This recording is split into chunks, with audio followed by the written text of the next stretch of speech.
Chapter 8. First Assignment.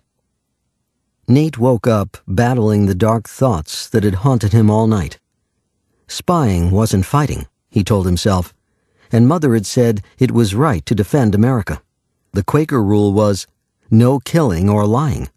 Spying was not lying. It was merely reporting the truth. But what would he tell Father? Nothing, he finally decided.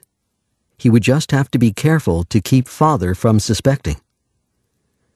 As the sun rose, Nate crawled out of bed and flung open the shutters. Over by the stable, he saw Colonel Cadwallader walking a fine chestnut stallion. Smiling, he beckoned to the boy to join him. In no time, Nate was beside him.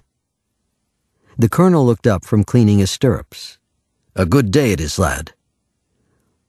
"Why is that, sir?" "We're going to deliver your brother's coat to Whitemarsh and report on the house seizures at the same time." "How can we do that?" "Widow Noose will sew a message into the coat's lining. In the remote chance you encounter a British patrol and they search you, they'll never think of looking in the lining." The colonel looped his horse's reins around the hitching post by the inn's front door. "General Washington will be expecting a report from Philadelphia. The British have not yet caught on to our methods. When they do, we'll change them." Removing a leather-bound book from his saddlebag, he tucked it under his arm, leaving Nate even more curious. Inside, they found Aunt Noose emptying brass spittoons. The colonel told her what they needed, and she immediately got out a writing case. Nate racked his brain to remember each house where he'd seen a British sentry guarding the entrance.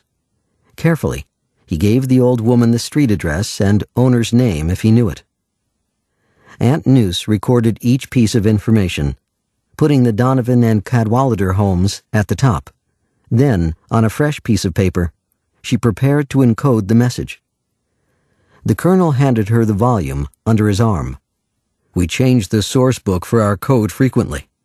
This week, we're using the Watts Hymnal of 1715. Now, Nate was really curious. He looked up at the colonel, puzzled. "It's a simple code book. As long as the sender and the receiver have the same book, and the British don't know which book it is, it works. With our army at Whitemarsh, Chaplain Duffield has the same hymnal." Nate watched, fascinated.